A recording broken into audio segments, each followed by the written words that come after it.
sejarah masuknya Islam ke Indonesia?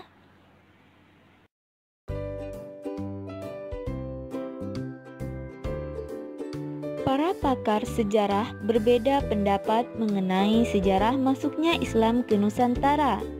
Setidaknya, terdapat 3 teori besar yang dikembangkan oleh Ahmad Mansur Suryanegara yang terkait dengan asal kedatangan, para pembawanya, dan waktu kedatangannya. Pertama, teori Gujarat. Islam dipercayai datang ke wilayah Gujarat, India melalui peran para pedagang India Muslim pada sekitar abad ke-13 Masehi.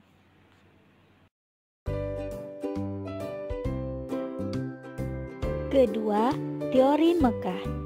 Islam dipercaya tiba di Indonesia langsung dari Timur Tengah melalui jasa para pedagang Arab Muslim sekitar abad ke-7 Masehi.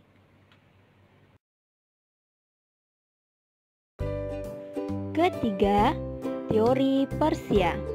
Islam tiba di Indonesia melalui peran para pedagang asal Persia yang dalam perjalanannya singgah ke Gujarat sebelum ke Nusantara sekitar abad ke-13 Masehi.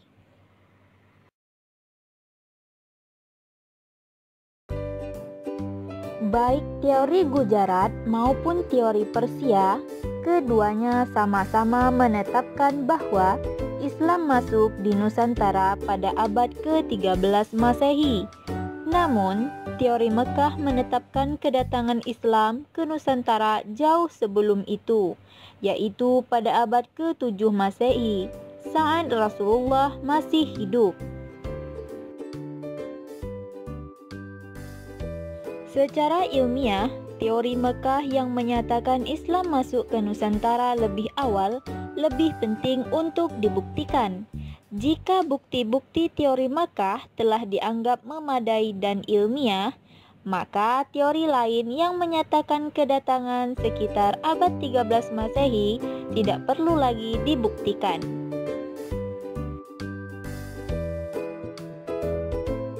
Berikut uraian terkait dengan beberapa bukti yang mendukung teori Mekah. Pertama, menurut sejumlah pakar sejarah dan arkeolog, jauh sebelum Nabi Muhammad SAW menerima wahyu, telah terjadi kontak dagang antara para pedagang Cina, Nusantara, dan Arab. Jalur perdagangan selatan ini sudah ramai saat itu.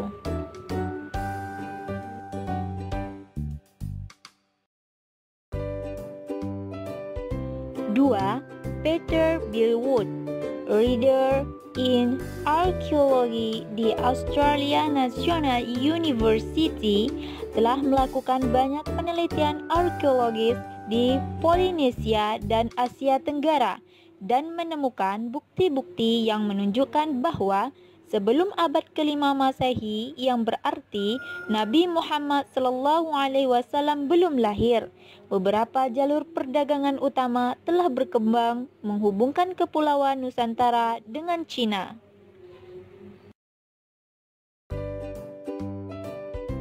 Temuan beberapa tembikar Cina serta benda-benda perunggu dari zaman dinasti Han dan zaman-zaman sesudahnya di selatan Sumatera dan di Jawa Timur membuktikan hal ini.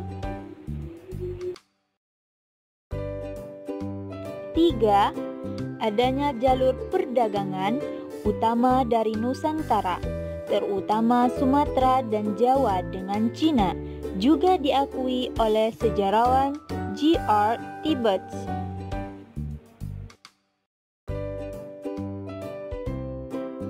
Ia menemukan bukti-bukti adanya kontak dagang antara negeri Arab dengan Nusantara saat itu. Keadaan ini terjadi karena kepulauan Nusantara telah menjadi tempat persinggahan kapal-kapal pedagang Arab yang berlayar ke negeri Cina sejak abad ke-5 Masehi, tulis Tibbets. Jadi, peta perdagangan saat itu terutama di selatan adalah Arab, Nusantara, Cina.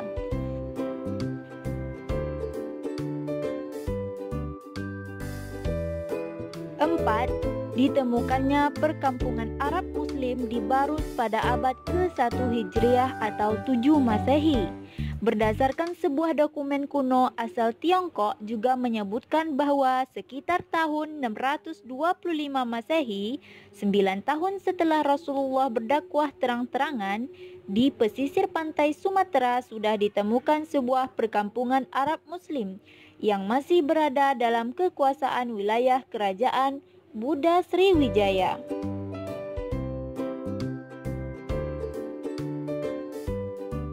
Di perkampungan-perkampungan ini, orang-orang Arab bermukim dan telah melakukan asimilasi dengan penduduk pribumi dengan jalan menikahi perempuan-perempuan lokal.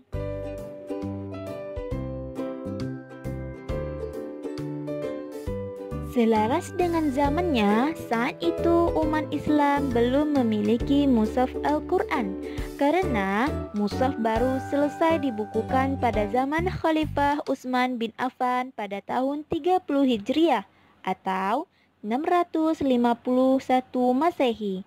Sebab itu, cara berdoa dan beribadah lainnya pada saat itu diyakini berdasarkan ingatan para pedagang Arab Islam, yang juga termasuk para hufaz atau penghafal Al-Quran.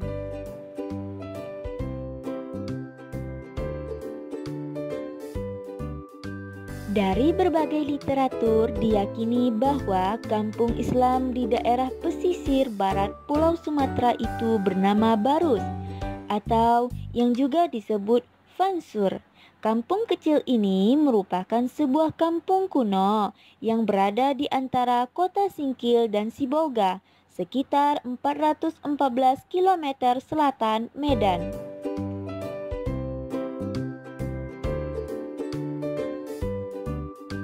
Amat mungkin Barus merupakan kota tertua di Indonesia, mengingat dari seluruh kota di Nusantara, hanya Barus yang namanya sudah disebut-sebut sejak awal Masehi oleh literatur-literatur Arab, India, Tamil, Yunani, Syria, Armenia, Cina, dan sebagainya.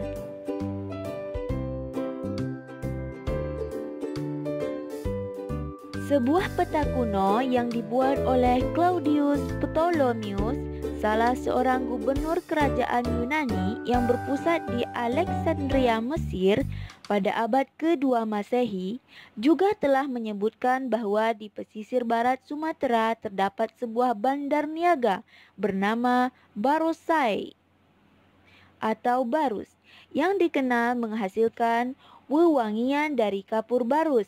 Bahkan dikisahkan pula bahwa kapur barus yang diolah dari kayu kamfer dari kota itu telah dibawa ke Mesir untuk dipergunakan bagi pembalsaman mayat pada zaman kekuasaan Fir'aun sejak Ramses II atau sekitar 5.000 tahun sebelum Masehi.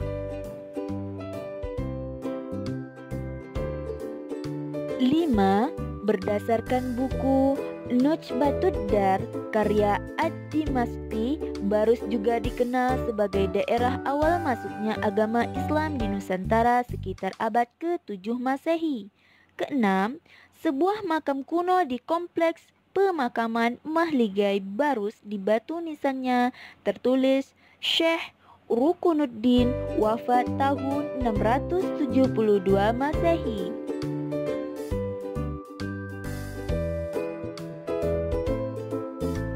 7. Hamka menyebut bahwa seorang pencatat sejarah Tiongkok yang mengembara pada tahun 674 Masehi telah menemukan satu kelompok bangsa Arab yang membuat kampung dan berdiam di pesisir barat Sumatera. Ini sebabnya Hamka menulis bahwa penemuan tersebut telah mengubah pandangan orang tentang sejarah masuknya agama Islam di tanah air. Hamka juga menambahkan bahwa temuan ini telah diyakini kebenarannya oleh para pencatat sejarah dunia Islam di Princeton University di Amerika.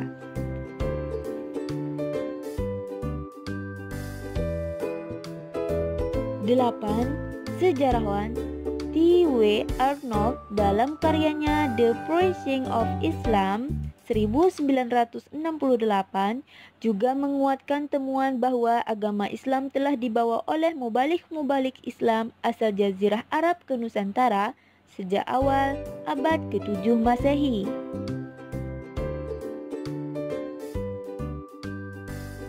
9. Sebuah tim arkeolog yang berasal dari Ecole Francaise d'Extrême Orient (EFEO) Prancis yang bekerja sama dengan peneliti dari Pusat Penelitian Arkeologi Nasional (PPAN) di Le Bourgeois-Barous telah menemukan bahwa pada sekitar abad 9-12 Masehi, Barous telah menjadi sebuah perkampungan multi-etnis dari berbagai suku bangsa seperti Arab, Aceh, India, Cina, Tamil, Jawa, Batak, Minangkabau, Bugis, Bengkulu, dan sebagainya.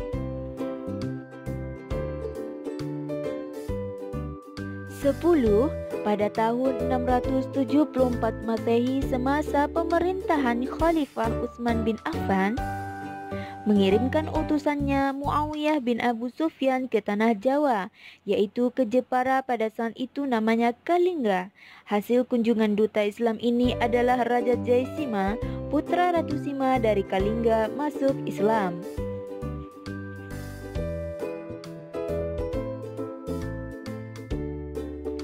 11. Dalam seminar nasional tentang masuknya Islam ke Indonesia di Medan tahun 1963, para ahli sejarah menyimpulkan bahwa Islam masuk ke Indonesia pada abad ke-1 Hijriah atau abad ke-7 Masehi dan langsung dari tanah Arab. Daerah yang disinggahi adalah pesisir Sumatera. Islam disebarkan oleh para saudagar Muslim dengan cara damai.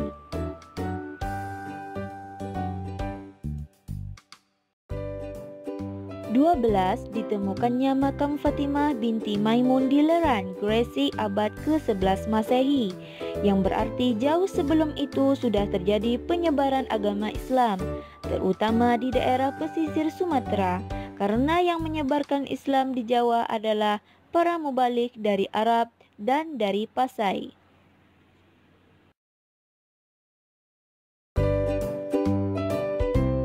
Demikianlah penjelasan tentang sejarah masuknya Islam ke Indonesia. Adapun berkenaan strategi dakwah Islam di Nusantara akan dibahas pada video berikutnya.